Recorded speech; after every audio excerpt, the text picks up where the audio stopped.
Yes, There hi. you are. Good. Good afternoon, everyone.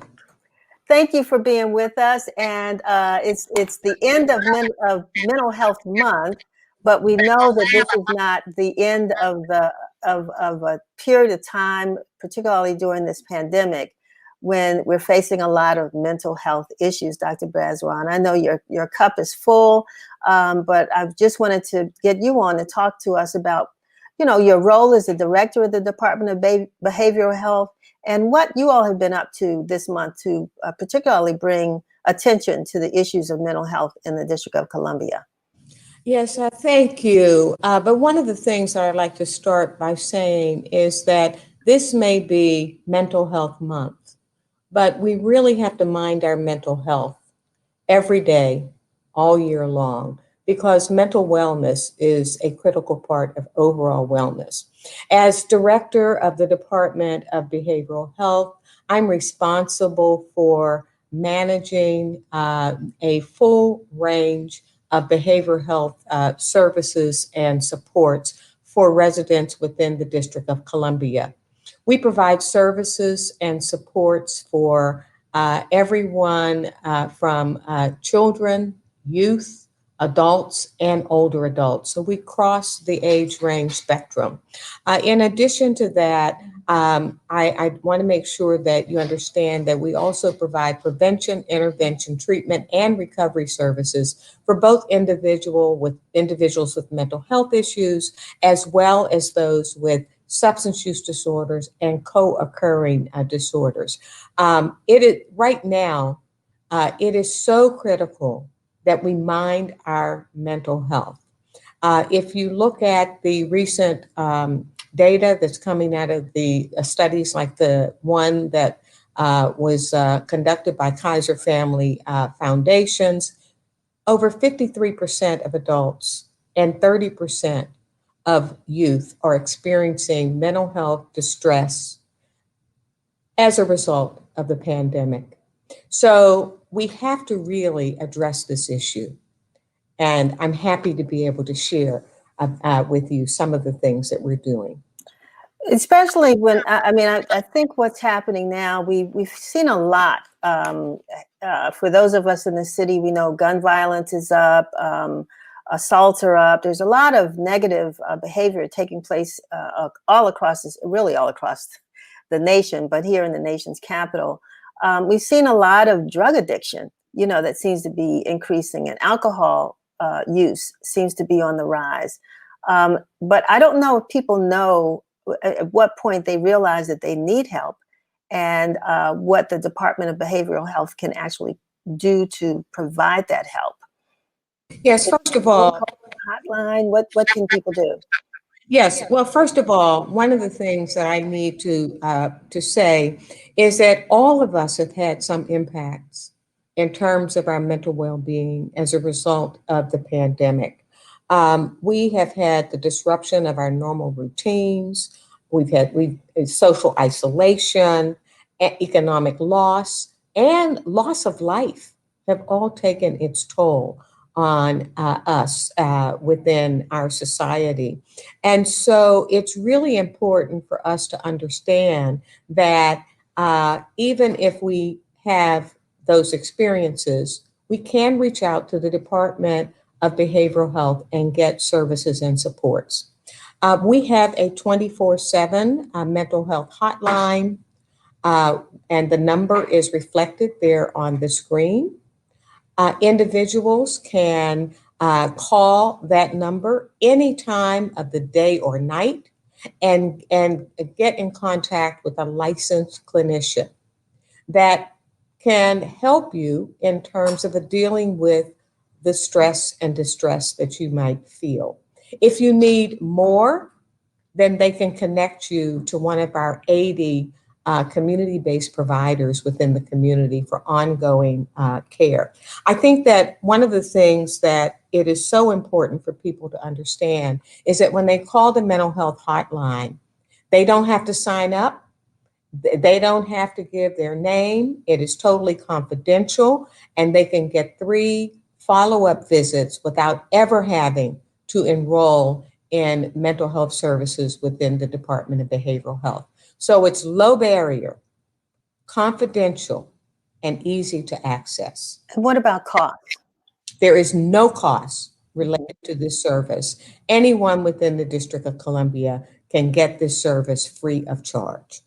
One of the things too, Dr. Bazron, when our office moved over here to Martin Luther King Avenue many years ago, we noticed that there were a lot of places, particularly if there were drug problems or what have you, that there were places in the community where folks could just walk in because you had service providers. Does that exist anymore? I mean, sometimes people are more desperate than wanting to make a phone call. They actually want to go in and talk to somebody right now because they're experiencing, a mental health crisis. Are there like community places where folks can go for help?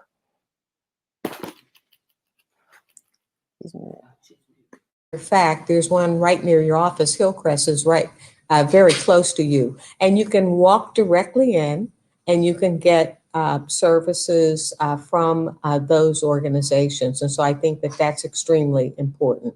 We also have substance use disorder services providers that are located throughout the city. One of the things that I want to emphasize is that you can go and you can get services for us from both mental health as well as substance use services. We have walk-in services also available at 35 K Street. I think most of you know where that's located. You can see a psychiatrist immediately the same day. We have a full pharmacy there. So if you need medication, you could get that. You can get a full assessment. We also have an urgent and same day service for children and youth, which is located at Howard Road, which is right next to the metro there. You can walk in there and you can also get immediate same day services and supports. So there are, in addition to our core service agencies and our substance use providers, we also have the government operated agencies that are available to you. I must admit, when I went to your website, it was like looking under a Christmas tree. I said, oh my goodness, there are so many services that the Department of Behavioral Health offers to district residents. And we at the Informer thought it was very, very important to help to get the word out that folks are not alone, that they don't have to go through crises alone. Some folks have asked, we just got something in the chat about an address again. Maybe it was the 35 K Street address. I'm not sure. It's 35 K Street Northeast. Northeast. Okay. K Street Northeast. Wonderful. Wonderful. So, schools are going to be open. Hopefully they'll reopen fully in the fall. Are there mental health services provided within schools? I know that there's a lack of nurses, but I'm wondering what will we do with our kids? Because that's where people really see the problems with our children. Well, absolutely. And I want to talk about a couple of the services that we offer. First of all, we have our school-based behavioral health care program provides clinicians in the schools, in our public schools, and that's public schools and public charter schools.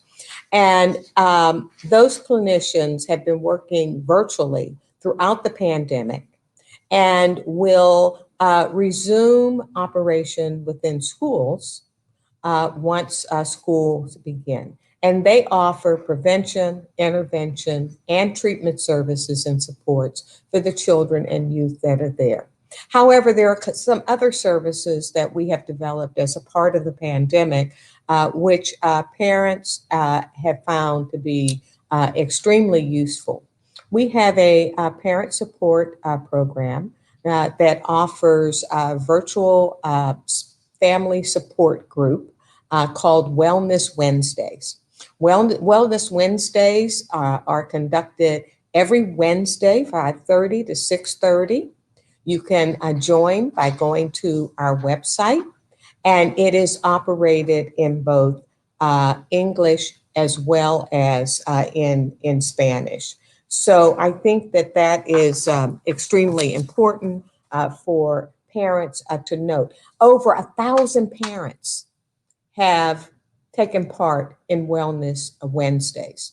Also, here again, family members can call that 1-888-7-WE-HELP number and get direct one-on-one support and services. I also, if I might, don't want people to not understand that we also have an array of services and supports for individuals with substance use disorders.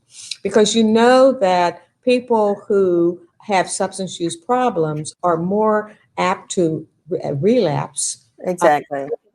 Or to self-medicate when there's this stress. And so I'd like everybody now who's listening to, on their cell phone, right now text Live Long DC to 888-111. And when you do that, you're going to get a map of all the locations where you can get free naloxone. Naloxone is a life-saving reversal drug that if somebody overdoses, you can simply spray it in the nostrils and revive them. And that's a way of saving a life. Wow. You also Can you will be, repeat that? Can you repeat that number, it's Dr. Bazron? Live Long DC to 888-111. This is critically important because the life you save may be your own. This is what naloxone looks like. And you can get this free of charge from a pharmacy. And if you do that, you'll be able to find out where to go. And essentially, all you do is you take the plunger, push when somebody has overdosed, and it can help to revive them. This is extremely important. We want to help people get into recovery and get substance use services, but they have to be here to do that. Right. So I think it's very, very important that we do that. Dr. Bazron, we're going to have to run, but I am so, we could talk all day long because, you know, this is a very serious problem, and I'm glad that we got you in before the month was over. But as we know, mental health problems happen every single day of our lives and different people in our communities and our families. But I want to thank you so much. I know you have a busy day as well. So thank you for sharing that information. We'll continue to share. You wanted to close out with something? Yes, and I would just say thank you. And remember, the Department of Behavioral Health is here for you. Call 1-888-7-WE-HELP. Thank you. All right. Enjoy your weekend. Thank you. Thank you. Be safe. We appreciate you.